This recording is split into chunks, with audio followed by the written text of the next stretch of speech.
বাংলাদেশ স্বাধীন করো, তোদের পায়ের পথ ধরো, বাংলাদেশ স্বাধীন করো, পাশের মাঠে তৈরি করো, বাংলাদেশ স্বাধীন করো, বীর বাঙালি অস্ত্র ধরো, বাংলাদেশ স্বাধীন করো।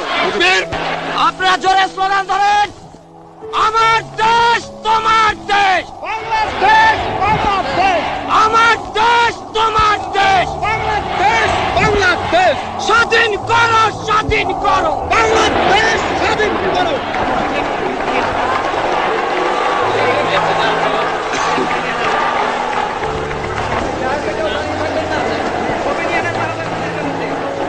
ভাইরা আমার, আজ দুঃখ ভারাক্রান্ত মন নিয়ে আপনাদের সামনে হাজির হয়েছি। আপনারা সবই জানেন এবং বোঝেন আমরা আমাদের জীবন দিয়ে চেষ্টা করেছি, কিন্তু দুঃখের বিষয় আজ ঢাকা, চট্টগ্রাম, খুলনা, রাজশাহী, রংপুরে আমার ভাইয়ের রক্তে রাজপথ রঞ্জিত হয়েছে। আজ বাংলার মানুষ মুক্তি চায়, বাংলার মানুষ বাঁচতে চায়, বাংলার মানুষ তারা আজ তার অধিকার চায়। কিন্তু দুঃখের বিষয়, আজ দুঃখের সঙ্গে বলতে হয় 23 বছরের করুণ ইতিহাস, বাংলার অত্যাচারের, বাংলার মানুষের রক্তের ইতিহাস, 23 বছরের ইতিহাস, মুমূর্ষ নরনারীর আত্মনাদের ইতিহাস, বাংলার ইতিহাস, এদেশের মানুষের রক্ত দিয়ে রাজপথ রঞ্জিত করার ইতিহাস। 1952 সালে রক্ত দিয়েছি, 1954 সালে নির্বাচনে জয়লাভ করেও আমরা গদিতে বসতে পারি নাই।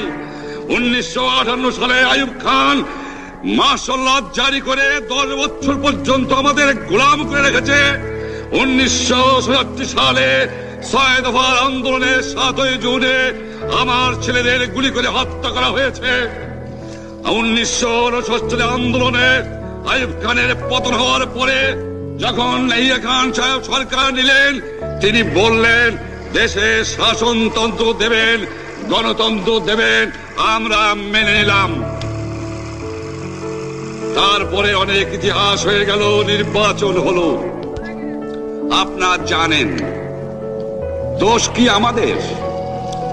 আজকে আমি প্রেসিডেন্ট ইয়াহিয়া খান সাহেবের সঙ্গে দেখা করেছি, আপনারা জানেন, আলাপ আলোচনা করেছি। আমি শুধু বাংলার নয়, পাকিস্তানের মেজরিটি পার্টির নেতা হিসাবে তাকে অনুরোধ করলাম 15 ফেব্রুয়ারি তারিখে আপনি জাতীয় পরিষদের অধিবেশন দেন। তিনি আমার কথা রাখলেন না, তিনি রাখলেন ভুট্টো সাহেবের কথা। তিনি বললেন প্রথম সপ্তাহে মাসে হবে, তিনি মানে নিলেন। আমরা বললাম ঠিক আছে, আমরা অ্যাসেম্বলিতে বসবো, আমরা আলোচনা করব। আমি বললাম বক্তৃতার মধ্যে, অ্যাসেম্বলির মধ্যে আলোচনা করব।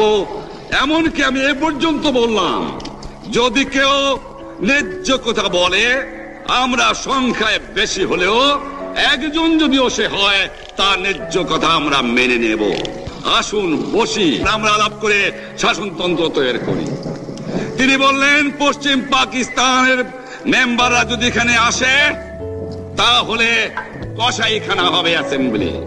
যদি কেউ অ্যাসেম্বলিতে আসে তাহলে পেশোয়ার থেকে করাচি পর্যন্ত দোকান জোর করে বন্ধ করা হবে। তারপরেও যদি কেউ আসে তাকে সন্ন্যাসার করা হবে। আমি বললাম অ্যাসেম্বলি চলবে। তারপরে হঠাৎ 1 তারিখে অ্যাসেম্বলি বন্ধ করে দেওয়া হলো। কি পেলাম আমরা? আমার পয়সা দিয়ে অস্ত্র কিনেছি বহিঃশত্রু আক্রমণ থেকে দেশকে রক্ষা করার জন্য। আজ সেই অস্ত্র ব্যবহার হচ্ছে আমার দেশের গরিব দুঃখী নিরস্ত মানুষের বিরুদ্ধে। তার বুকের উপরে হচ্ছে গুলি। আমরা পাকিস্তানের সংখ্যাগুরু, আমরা বাঙালিরা যখনই ক্ষমতায় যাওয়ার চেষ্টা করেছি, যখনই এদেশের মালিক হবার চেষ্টা করেছি, তখনই তারা আমাদের উপর ঝাঁপিয়ে পড়েছেন। তারা আমাদের ভাই। আমি বলেছি তাদের কাছে এই কথা যে আপনারা কেন আপনার ভাইয়ের বুকে গুলি মারবেন। আপনাদের রাখা হয়েছে যদি বহিঃশত্রু আক্রমণ করে তার থেকে দেশকে রক্ষা করার জন্য। তারপরে উনি বললেন যে আমার নামে বলেছেন, আমি নাকি বলে স্বীকার করেছি যে 10 তারিখে রাউন্ড টেবল কনফারেন্স হবে। আমি উনাকে একথা বলে দেবার চাই, আমি তাকে তা বলি নাই। টেলিফোনে আমার সঙ্গে তার কথা হয়। তাকে আমি বলেছিলাম, জনাব ইয়াহিয়া খান সাহেব, আপনি পাকিস্তানের প্রেসিডেন্ট, দেখে যান, ঢাকায় আসেন কিভাবে আমার গরিবের উপরে, আমার বাংলার মানুষের বুকের উপরে গুলি করা হয়েছে, কি করে আমার মায়ের কোল খালি করা হয়েছে, কি করে মানুষকে হত্যা করা হয়েছে। আপনি আসুন, দেখুন, বিচার করুন, তারপরে আপনি ঠিক করুন। আমি এই কথা বলেছিলাম।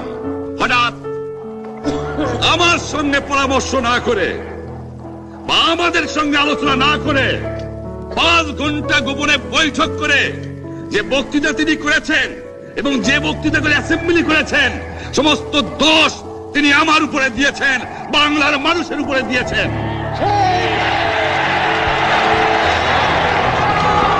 আমি পরিষ্কার মিটিংয়ে বলেছি যে এবারের সংগ্রাম আমার মুক্তির সংগ্রাম, এবারের সংগ্রাম স্বাধীনতার সংগ্রাম। আমার 25 তারিখে অ্যাসেম্বলি কল করেছে, রক্তের দাগ শুকায় নাই। আমি 10 তারিখে বলে দিয়েছি যে ওই শহীদের রক্তের উপর দিয়ে পাড়া দিয়ে আরটিসিতে মুজিবুর রহমান যোগদান করতে পারে না। অ্যাসেম্বলি কল করেছেন, আমার দাবি মানতে হবে। প্রথম, সামরিক আইন মার্শাল ল উড্র করতে হবে,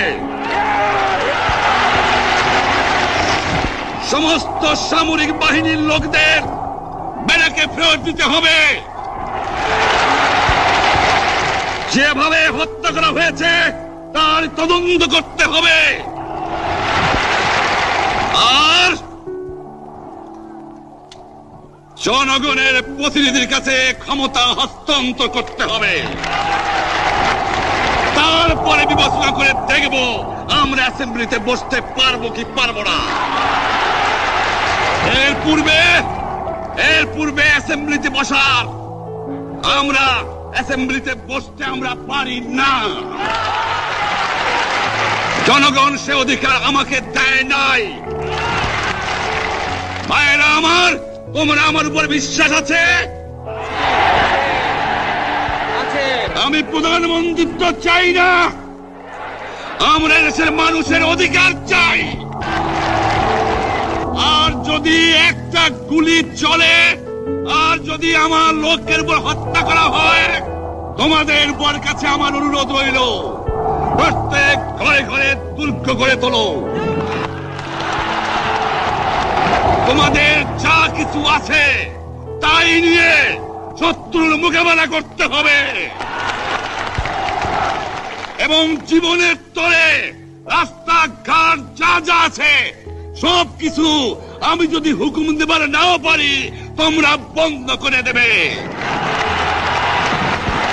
তোমরা আমার ভাই, তোমরা ব্যারাকে থাকো, কেউ তোমাদের কিছু বলবে না, কিন্তু আর আমার বুকের পর গুলি চালাবার চেষ্টা করো না,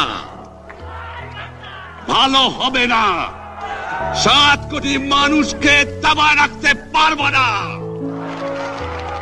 আমরা যখন মরতে শিখেছি তখন কেউ আমাদের দবাতে পারবে না। যে পর্যন্ত আমার এই দেশের মুক্তি না হবে, খাজনা ট্যাক্স বন্ধ করে দেওয়া হলো, কেউ দেবে না। তবে আমি অনুরোধ করছি, আপনারা আমাদের ভাই, আপনারা দেশকে একেবারে জাহান্নামে ধ্বংস করে দিয়েন না। জীবনে আর কোনোদিন আপনাদের মুখ দেখা দেখি হবে না। যদিও আমরা শান্তিপূর্ণভাবে আমাদের ফয়সালা করতে পারি, তাহলে অন্তপক্ষে ভাই ভাই হিসেবে বাস করার সম্ভাবনা আছে। সেই জন্য আপনাদের অনুরোধ করছি, আমার এই দেশে আপনারা মিলিটারি শাসন চালাবার চেষ্টা আর করবেন না। দ্বিতীয় কথা, প্রত্যেক গ্রামে, প্রত্যেক মহল্লায়, প্রত্যেক ইউনিয়নে, প্রত্যেক সাব ডিভিশনে আওয়ামী লীগের নেতৃত্বে সংগ্রাম পরিষদ গড়ে তোলো এবং তোমাদের যা কিছু আছে তাই নিয়ে প্রস্তুত থাকো। মনে রাখবা, রক্ত যখন দিয়েছি, রক্ত আরো দেব। এদেশের মানুষকে মুক্ত করে ছাড়বো ইনশাআল্লাহ। এবারে সংগ্রাম আমাদের মুক্তির সংগ্রাম, এবারে সংগ্রাম স্বাধীনতার সংগ্রাম। আপনারা আমার উপরে বিশ্বাস নিশ্চয়ই রাখেন। জীবনে আমার রক্তের বিনিময়েও আপনাদের সঙ্গে বেঈমানি করি নাই। প্রধানমন্ত্রিত্ব দিয়ে আমাকে নিতে পারে নাই, ফাঁসি কাস্টে আসামি দিয়ে আমাকে নিতে পারে নাই।